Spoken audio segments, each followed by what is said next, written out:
Mesdames et messieurs, Bezrat Hashem, la paracha de Vayetze, c'est la paracha où Yaakov Avinu,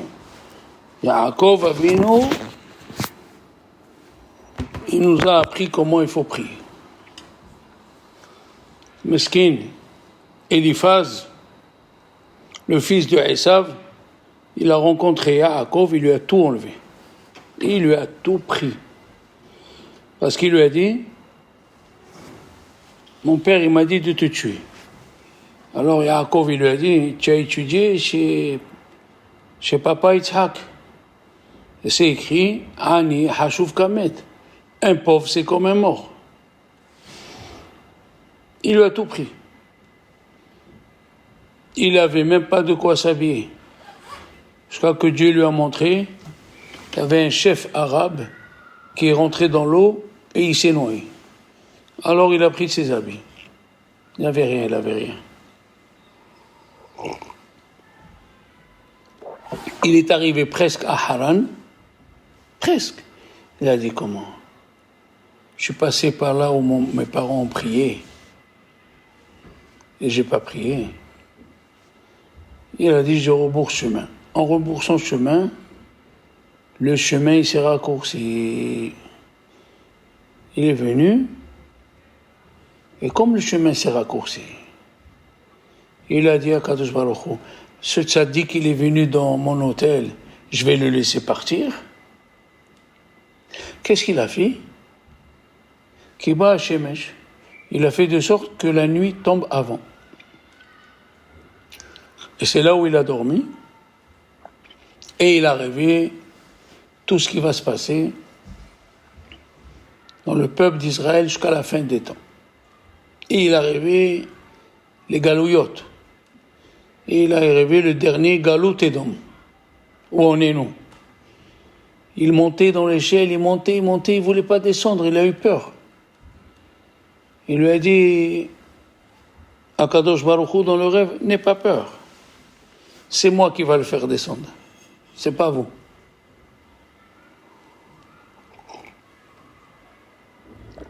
Yaakov Avinu, alav shalom, il a prié. Il a vu, c'est écrit. Veine malaché Elokim. Voici les anges de Dieu. Il a rêvé une échelle. Il a rêvé les anges de Dieu qui montent et qui descendent. Mais comme c'est une échelle, d'abord les anges y descendent. Après ils montent. Après le mot beau, qu'est-ce que c'est? Veine malachim, malaché Elokim, olim veyordim beau. Et s'il n'y avait pas écrit le mot beau, on aurait compris qui montent et qui descendent. Ils ont dit les Chachamim, les anges, ils ont vu que s'ils montent ou ils descendent, c'est grâce à Yaakov Avinu. Yaakov Avinu, Malaché Elokim, Olim veyordim bo. Ils montent et ils descendent chaque juif qui prie, chaque juif qui étudie, il doit savoir que les anges qu'il a créés, parce que quand tu fais une mitzvah, tu crées un ange. Alors c'est mitzvah, ahad, konelo, peraklit ehad. C'est quoi peraklit ehad? Un ange. Tu dois savoir que quand tu pries, tu lis un Tehillim, tu crées un ange que tu fais monter. Et que ça veut dire Yordim qui descendent. Si tu fais pas la mitzvah comme il faut, à 100%, qu'est-ce qui se passe? L'ange y descend. Eh oui. Hazak. Olim ve Yordim bo. Quelle prière il a fait Yaakov quand il était sur la montagne? Il a fait Shir HaMa'alot, Esa Einai Ele Harim, mais Ayin Yavo Ezeri. Parce qu'il est parti pour se marier. Il est sorti chargé d'or et d'argent. Et qu'est-ce qui se passe? Ils lui ont tout pris. Ezri, c'est la femme. Comme c'est écrit, Ezelo, Ezer Kenegdo. Je vais faire pour lui une aide, Ezer. Rabbi aussi, il a dit, à Eliyahu Navi, pourquoi on doit se marier? C'est pas une question pourquoi on doit se marier, mais c'est écrit dans la Torah qu'il faut se marier. Sous-entendu, qu'est-ce que la femme elle nous amène de plus? Et alors à l'époque, les femmes, ils étaient à la maison. Il lui a dit, elle va chercher le blé, elle moule le blé, elle tamise le blé, elle fait le pain, elle enfourne le pain. Moi, j'ai vu ma femme des fois, quand on s'est marié, il n'y avait pas les chalotes prêtes. Il fallait tamiser la farine, il fallait pétrir, il fallait attendre que ça monte, il fallait couvrir le pain, il fallait attendre que ça rentre au four. Mais tout ça, ça prenait 2h30. Il lui dit, la femme, elle te raccourcit tout ça pour que tu puisses étudier. Et c'est là, Ezer Kenegdo. Ezer. Quel est le souci de l'homme? Le souci de l'homme, quelle va être sa parnassa? Comment il va vivre? Qu'est-ce qu'il a dit à Yaakov dans la prière? Imi Elokim, il m'a dit, si Dieu il est avec moi, Ushmarani, Baderech Hazeh, et qui va me garder, Benatali, Lechem Lechol, ou Beged Lirbosh, qui me donne à manger et des habits. Qu'est-ce qu'il lui a dit Dieu? Ini Anochi Imach, je suis avec toi. Ushmarticha, je vais te garder. Va'avioticha, et je vais te ramener chez tes parents. Mais il ne lui a pas assuré le pain. Pourquoi? Il a dit Rabbi Irmia. Pourquoi il ne lui a pas assuré le pain? Dieu il a dit, je lui ai dit que je suis avec lui, je le ramène. Si je lui assure le pain, quand est-ce qu'il va venir me prier? Hachem, il aime que tu viennes le prier. Il a écrit, Vaïvga Bamakom. C'est quoi Vaïvga? Vaïvga, il a touché. Il a dit, Rabbi Abraham, le fils de Harambam, En Pegia et la Pegisha. Vaïvga, il a eu un rendez-vous. Quand tu viens prier Dieu, tu as un rendez-vous avec Dieu. Et pas, tu pries comme ça. Tu as un rendez-vous avec Dieu. C'est pas n'importe quoi. Il a dit le Kuzari, Rabbi Yehuda Levi, qui a ramené Bitchouva tout un peuple qui s'appelle le Kuzar, qui habitait dans la mer Caspienne. Rabbi Yehuda Levi, il a dit une chose extraordinaire. Sheye lev zemano upiriu. Quand tu fais la prière, ça doit être le centre de ta journée. Le centre de ta journée, c'est le moment où tu fais shahrit, le moment où tu fais minha, et le moment où tu fais arbit. Et Yaakov, il était tellement pur, qu'est-ce qu'il a dit? Imiye Elokim, il m'a dit. Il a dit le mot Elokim. Elokim, c'est Midatadin. C'est la rigueur. Il a dit à Yaakov, je veux pas de cadeau. Je veux qu'il me donne à manger selon mes actes. Tellement il était arrivé à cette pureté. D'accord? Imiye Elokim, il m'a dit, les anges, ils voyaient Yaakov en bas, ils montaient et ils voyaient la face de l'homme qui était dans le trône divin. Dans le trône divin, il y a le lion, le représentant, il y a l'aigle, il y a le taureau, et il y avait Adam Arishon. Yaakov Avinu, les anges ils montaient et descendaient, ils voyaient la face de Yaakov, elle était dans le trône. Et nos Chachamim disent, Yaakov Avinu, c'est lui le dernier qui a fait le tikkun de Adam Arishon. Parce que c'est écrit, il a rencontré l'endroit, et il a mis une pierre autour de sa tête. C'est quoi autour de ça? On a une mahloquette. Combien de pierres il a pris? Un, il a dit, il a pris 2. Un, il a dit, il a pris 3. Un, il a dit, il a pris 12. Oui? Il les a mis autour de sa tête. Première question, Rachid dit, pour se protéger des animaux sauvages. Quand tu veux te protéger des animaux sauvages, tu mets juste autour de la tête. Tout le corps. Tout le corps, il faut. Et 2, pourquoi il n'a pas dormi sur les pierres? Alors, les Chachamim me disent, c'est Adam Arishon le premier qui devait donner les 12 tribus. Après, ça a échoué. Abraham aussi. Yitzhak, elle a dit, Lamazé Anochi, Rivka, parce que Esav, avant de sortir, il lui a enlevé la matrice. Donc Zé, c'est combien Zé? 12. Et Yaakov, il voulait voir si c'est lui qui va amener les 12 tribus. Il a amené 12 pierres, et les pierres, il disait, sur moi, il va mettre la tête de ce tzaddik. Qu'est-ce qu'il a fait Dieu? Puisque tout le monde, vous voulez rendre service à Yaakov, un tzaddik, il les a rendus une pierre. Ok? Ça veut dire, il dit le Mesilat Yesharim, dans le Perek Aleph, le monde est au service du tzaddik et pas le contraire.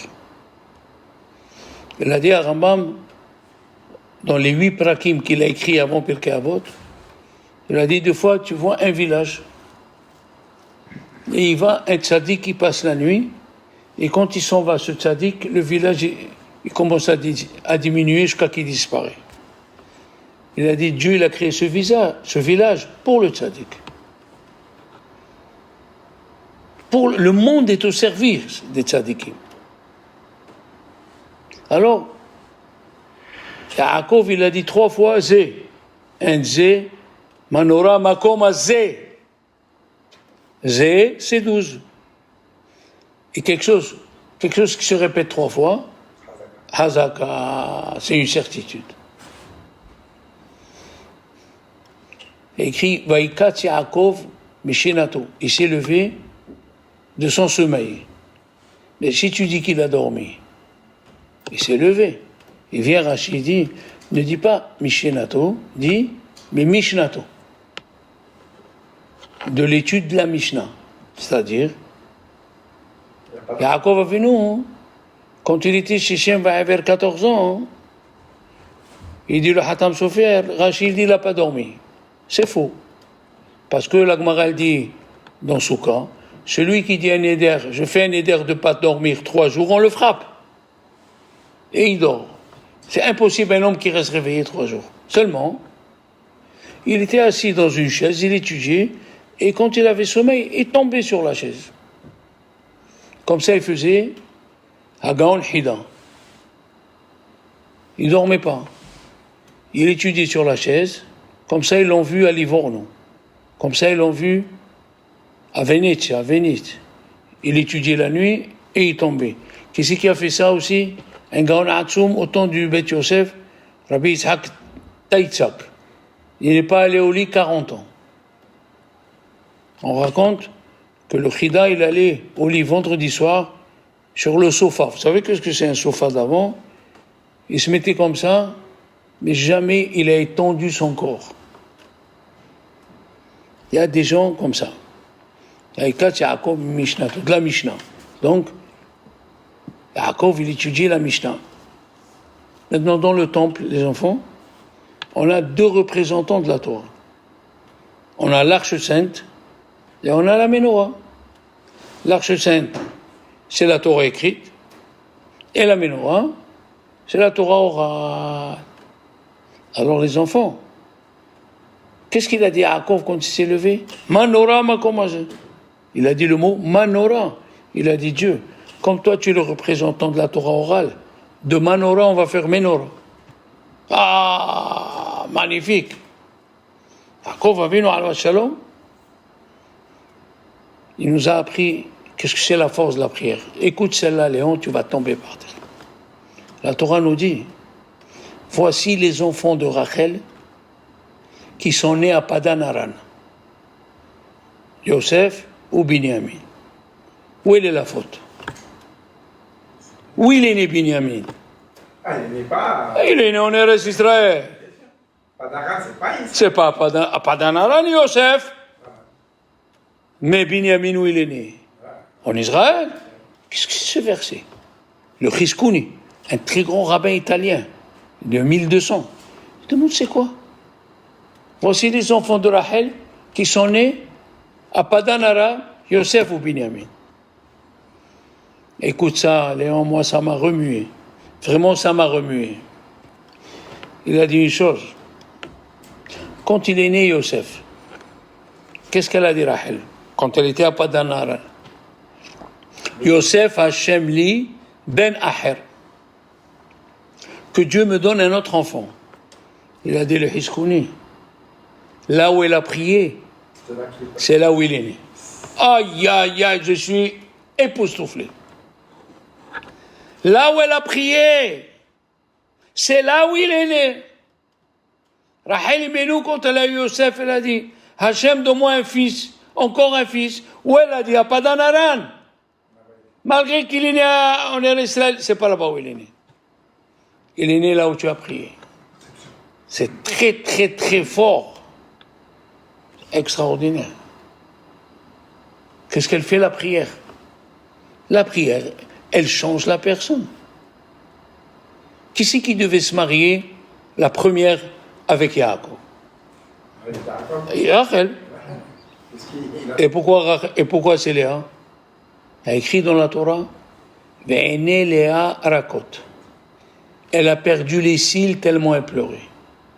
Ça veut dire, avec la prière, elle a changé le mazal. Pas seulement elle s'est mariée avec Yaakov, elle a dévancé sa sœur. La prière, elle change le teva. La prière, elle change la nature de ce qui t'arrive. Et c'est fait exprès par Dieu pour que tu pries. Il est venu un monsieur. Ce monsieur s'appelle Yitzhak Winker. Il habitait Jérusalem. Sa femme est tombée enceinte. Ils sont venus, le gynéco, un très grand gynéco, pas n'importe qui. Il a dit, écoute, on va faire accoucher ta femme, mais sache qu'après l'accouchement, elle ne pourra plus donner d'enfant. Qu'est-ce que tu racontes? Monsieur, c'est comme ça. Il a dit, d'accord. Demain, l'opération. Demain matin, il arrive, il a dit, attendez. Je ne vous donne pas l'autorisation d'opérer jusqu'à que je demande le Chazonish. Je demande le Chazonish? Oui, monsieur. Il est parti à Bnei Brak, il fallait 4 bus. De 9h à 1h de l'après-midi. Il est arrivé, il a trouvé le Chazonish qu'il était en train de laver les mains pour faire Minha. Il a dit, Ara, voilà, Nechila, Pikoach Nefesh, il lui a dit, pourquoi tu viens me voir? C'est Pikoach Nefesh. Il faut l'opérer, et c'est comme ça. Il lui a dit, le Chazonish, est-ce que tu as fait Minha? Il lui a dit non. Il a dit, rentre, on va faire Minha. Il a fait Minha. Après Minha, le Chazonish, il s'approche et lui dit, tu lui dis qu'elle n'opère pas. Il dit, Arabe, il y a 20 minutes. Il lui dit, il y a 20 minutes, c'était avant la tfila. Maintenant, on est après la tfila. La tfila, elle change la guézère. Une tfila, elle change la guézère. Les gens ne se rendent pas compte. La force de la tefila. Tefila, c'est quoi le mot? Tefila, terufat, pele, la Yehudi, amamin. C'est le médicament miracle aux Juifs qui croient. Terufat, pele, la Yehudi, amamin. Il y a avant la prière et il y a après la prière. Non, écoutez bien. Il y a 120 ans en arrière, il y avait le Beth deux Beth Midrash à Jérusalem. Un Beth Midrash, il s'appelait Varsovie.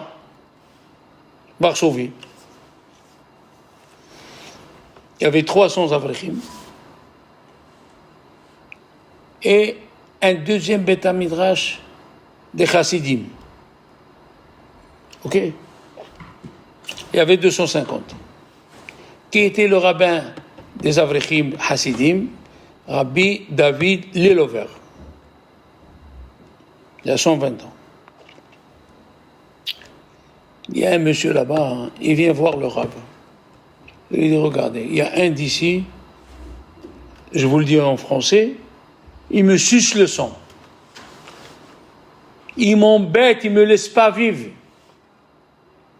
Qu'est-ce qu'il lui dit? Le rabbin, Chachamim ils ont dit, Anéelavim venamolvim, ceux qu'on fait honte, ceux à qui on fait honte, et eux, ils font pas honte, ils sont aimés par Dieu. Il lui a dit quoi? Alors tu te tais. Qu'est-ce que tu as? Un an après, il revient. 13 ans, il lui fait. L'autre, il lui suce le sang. Il lui bouge le talit, il lui bouge les tefilines. Et le Rav lui répond, Dieu doit accepter. Tu suis ça, Léon? L'autre, celui qui est poursuivi, il devait fiancer son fils et sa fille. Il a fiancé. Mais maintenant, il faut de l'argent. Avant, il n'y avait pas de solution. Fallait prendre le bateau jusqu'à Vilna. Là-bas, il y avait quelques riches juifs. Parmi eux, il y avait un, il s'appelait Moshe. D'accord? Il avait un peu d'argent, il a pris. Il est arrivé à Vilna. Et il est arrivé devant la maison de ce Moshe. Il a cru qu'il allait rentrer. Il a dit, on ne rentre pas ici comme ça. Tu vas prendre l'hôtel, tu vas attendre ton tour et on t'appelle. D'accord. Il va à l'hôtel. Il avait un peu d'argent. Il descend dans les toilettes publiques de l'hôtel. Il trouve une mallette d'un goy, mais alors, de quoi marier même les arrière-petits-enfants. Alors, voler un goy, c'est assourd, mais la perte d'un goy, Avedat goy muteret. Il a pris tous les papiers, il les a déchirés, il a pris cet argent, il a mélangé avec son argent. Ah, il avait de l'argent, lui, quand il est venu. Il est monté dans la chambre. Il a préparé ses affaires. Il est descendu pour sortir et il voit l'hôtel fermé. Plein de police. On dit, qu'est-ce qui se passe? Rentrez dans vos chambres, la police va venir vous vérifier. Et l'autre qui a perdu, il a dit exactement la somme qu'il avait. Quand ils sont rentrés, les policiers, ils ont ouvert. C'était pas la vraie somme, puisqu'il y avait son argent en plus. Disons, il a perdu 10 000 roubles, mais lui, il avait 12 000 roubles pour le voyage, le manger. Il a dit, écoute, on n'a pas trouvé exactement 10 000, on trouve 12 000. Donc, on ne sait pas si c'est à toi ou pas à toi. Il a dit, mais moi, je viens de Jérusalem. Je viens du Kollel de Rabbi David Lelover. Demandez là-bas, je suis un homme d'affaires. Qu'est-ce qu'elle a fait la police? Elle a envoyé un télégramme à l'ambassadeur de Lituanie à Tel Aviv d'aller enquêter. L'ambassadeur est arrivé à Jérusalem. Il est rentré à quelle heure? Entre midi et 2. Il n'y avait personne, sauf qui? Celui qui parlait toujours du mal de lui. Il lui a dit, tu connais tel et tel et tel? Et lui, comme il veut lui faire du mal, qu'est-ce qu'il a dit? Il est parti ramasser de l'argent. Je vais le arranger. Tu connais tel et tel? Il a dit, bien sûr, c'est un milliardaire, ce type. C'est un richard, ce type. Il est plein d'argent, il est plein d'oseille. Ah bon? ils ont rendu le télégramme. Ils ont dit, c'est pas toi. Ils ont dit que tu es plein d'argent. Et il est revenu à Jérusalem, plein de pognon. Ça veut dire que celui qui l'a toujours, celui qui l'a toujours poursuivi, celui qui lui a toujours fait du mal, il lui a rendu service. Il a fait ici au dents. Et il a dit devant tout le monde, je ne sais pas celui d'ici qui m'a rendu service. Il n'a pas deviné. Je ne sais pas celui d'ici qui m'a rendu service. Comment? Il a dit que j'étais riche. Maintenant, l'autre, qu'est-ce qu'il doit? Il devait, comment on dit? Il se mangeait les doigts, c'est comme ça. À dire. Elle a dit, Rabbi Shlomo Zalman Auerbach, il a posé une question fantastique. Qui c'est qui a fixé Shahrit? Avraham Avinu. Ouais. Et d'où on apprend les halachot de Tefila? De Hana, va dites pas les Hana. Comment? Celui qui a fixé, on n'apprend pas de lui, on apprend de Hana. Une petite question, oui ou non? Il a dit, c'est vrai. Avraham Avinu a fixé Shahrit. Mais on apprend de Hana. Pourquoi? Parce que Hana, elle a dit à Dieu, je veux un enfant qui soit l'équivalent de Moshe et Aaron. Ouais. Une personne qui n'a pas d'enfant, qu'est-ce qu'elle demande à Dieu? Hazak Obaro. Non. Donc, tout ce que Ah, on a appris de Hana. C'est vrai qu'Abraham, Avinu, c'est lui qui a fixé. On a appris de Hana, demande le maximum. Vous savez ce que c'est Nudnik, en yiddish? Têtu. Dieu, il aime les têtus. Viens demander, et redemande, et viens demander, et redemande, et redemande. Kave l'Hachem, Hazak v'yames libecha, ve'kave. Faut redemander. Dieu, il aime, tu demandes, tu redemandes, et tu redemandes, et tu redemandes. Maintenant, il a dit, le Hatam Sofer, quelque chose qui m'a beaucoup plu. Abraham, il a fixé Shahrit. Isaac, il a fixé Minha. Et Arbit, Yaakov, Réchout. C'est pas obligatoire. Réchout. Nous, on le fait tous les soirs. Mais jusqu'au temps de l'Agmara, Réchout. Et jusqu'à présent, malgré qu'on a pris sur nous, s'il y a une mitzvah qui se présente, on peut laisser Arbit et aller faire la mitzvah. Par exemple, s'il faut aller accompagner ton père ou ta mère à la gare, et c'est le moment d'arbitre, tu accompagnes ton père là. Pourquoi? Parce que arbitre, c'est les chutes. D'accord, Léon? Oh. Il dit le Hatam Sofer, pourquoi Yaakov, il n'a pas fixé arbitre? C'est pas une belle question, ça. il y avait des brigands, des copains, tout ça. Non, mais pourquoi il n'a pas fixé arbitre? Pourquoi? Regardez la réponse. D'après la halakha, combien de tfilot on doit faire par jour d'après la halakha Minatora? Je dis Minatora, merci. Une. Donc celle d'Abraham, Shahrit, elle est Minatora. Il a dit à Yaakov, si je fixe arbitre, donc arbitre devient Minatora, et Shahrit, il devient qu'il a fait mon grand-père des Rabbanan. Je ne veux pas vexer mon grand-père. Pourquoi c'est cette réponse-là, la troisième? C'est-à-dire s'il fixe Yaakov. Si tu fixes arbitre, Ouais. donc arbitre devient Minatora. Ouais, comme il a fixé Abraham. Oui, mais tu peux pas. Mais la prière d'Abraham, elle devient des Rabbanan. Dans les 24 heures. Dans les 24 heures, il y a une seule qui est Minatora. Si tu dis la première d'Abraham, elle est Minatora. Et les autres, c'est des Rabbanan. Alors il te dit, Yaakov, si je fixe arbitre, je la fixe, elle devient Minatora. Et Shahrit, des Rabbanan. Je ne veux pas fixer mon grand-père. Magnifique, les enfants. Un bon Shabbat. Shabbat shalom.